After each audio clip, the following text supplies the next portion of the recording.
Puthanathani learners കോളേജിൽ commerce വിഭാഗത്തിന്റെ നേതൃത്വത്തിൽ ഭക്ഷ്യ വിപണന മേള സംഘടിപ്പിച്ചു. വിദ്യാർത്ഥികൾ തന്നെ തയ്യാറാക്കിയ വിഭവങ്ങൾ ചൂടപ്പം പോലെയാണ് കോളേജ് ക്യാമ്പസിൽ ഒരുക്കിയ സ്റ്റാളിൽ വിറ്റഴിഞ്ഞത്.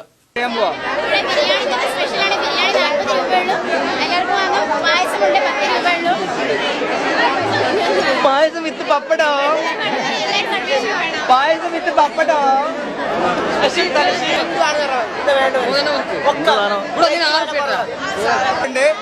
മൂന്നെണ്ണം 10 രൂപ, മൂന്നെണ്ണം 10 രൂപ. കാണുമ്പോ വാങ്ങിയാൽ തോന്നുമ്പോ തിന്നാ. ഉഴുന്നുവട വിത്ത് ഉഴുന്നുവട വിത്ത് ചമ്മന്തി 10 രൂപ, 10 രൂപ, 10 രൂപ, 10 രൂപ. സമൂസ 3 20 രൂപ, സമൂസ 3 20. ഉത്സവപ്പറമ്പിലെ മിഠായി ചന്തയിലേക്ക് ചെന്ന പ്രതീതിയായിരുന്നു ബുധനാഴ്ച പുത്തനത്താണി ലേണേഴ്സ് കോളേജിൽ എത്തിയവർക്ക്. ആൺപെൺ വ്യത്യാസമില്ലാതെ കൂകി വിളിച്ചും വിളിച്ചു വരുത്തിയും അവരവരുടെ വിഭവങ്ങൾ വിറ്റഴിക്കാനുള്ള തത്രപ്പാടിലായിരുന്നു മുഴുവൻ വിദ്യാർത്ഥികളും. ചിരണ്ടി ഐസും മസാല ഓറഞ്ചും തുടങ്ങി ബിരിയാണി വരെ കുട്ടികൾ വിൽപ്പനയ്ക്കായി സ്റ്റാളുകളിൽ എത്തിച്ചിരുന്നു. കാലത്ത് 10 മണിക്ക് ആരംഭിച്ച കോളേജ് വിപണിയിൽ സാധനങ്ങൾ ചൂടപ്പം പോലെയാണ് വിറ്റഴിഞ്ഞത്. ഇത് ബികോം സ്റ്റുഡൻസ് നടത്തുന്ന ഒരു മേളയാണ്. വർഷത്തിലെ ഓരോ വർഷവും നടത്തുന്നതാണ്. കഴിഞ്ഞ വർഷവും ഇതുപോലെ വളരെ ഗംഭീരമായൊരു ഷോ ഇവിടെ ഉണ്ടായിരുന്നു.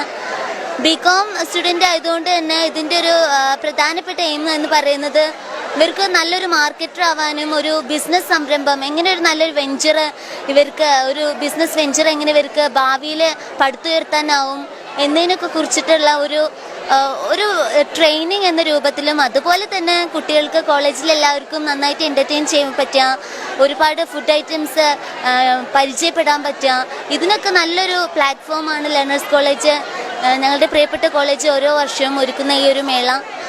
ഈ വർഷവും ഓരോ ക്ലാസ്സിലെ കുട്ടികളും ഓരോ ബാച്ചും ഇങ്ങനെ ഇപ്പോൾ ഫസ്റ്റ് ഇയർ ആയാലും സെക്കൻഡ് ഇയർ ആയാലും തേർഡ് ഇയർ ആയാലും ബികോം സ്റ്റുഡൻസ് ഇവരെ കൊമേഴ്സ് അസോസിയേഷന്റെ കീഴിലാണ് ഈ പ്രോഗ്രാം ഇവിടെ നടത്തിക്കൊണ്ട് പോകുന്നത്.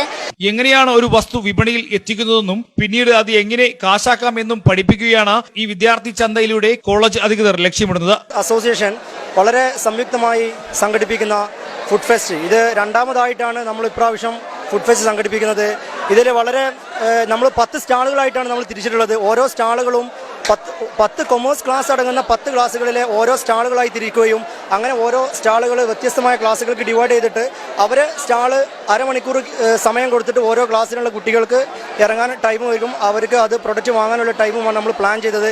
ഇവിടെ നമുക്ക് കാണാൻ കഴിയുന്നതെന്ന് വെച്ചാൽ വളരെ കുട്ടികളെല്ലാവരും തന്നെ വളരെ ആക്റ്റീവായിട്ട് എല്ലാ പരിപാടിയിലും പങ്കെടുക്കുന്ന ഒരു കാഴ്ചയാണ് നമ്മൾ കാണാൻ കഴിഞ്ഞത്. ഇത് വിദ്യാർത്ഥികൾ ഏറ്റെടുത്തതോടെ ലേണേഴ്സ് കോളേജ് ഒന്നാന്തരം ഒരു മിഠായി ചന്തയായി മാറി. വിദ്യാർത്ഥികൾ തയ്യാറാക്കിയ പലതരത്തിലുള്ള പലഹാരങ്ങളും മറ്റും അധ്യാപകർ തന്നെ ആശ്ചര്യപ്പെടുത്തി. ഐസ് ചുരണ്ടിയിട്ട സർബത്തിന് നാട്ടിൻപുറങ്ങളിൽ പറയപ്പെടുന്ന പേരാണ് ചുരണ്ടി ഐസ്. എന്നാൽ ഈ ഇനത്തിനുണ്ടായ വിദ്യാർത്ഥികളുടെ തിരക്ക് മറ്റ് വിദ്യാർത്ഥി കച്ചവടക്കാരെ തെല്ലൊന്നുമല്ല ആശങ്കയിലാക്കിയത്. Saleem Thanneerchal, news bureau, Puthanathani.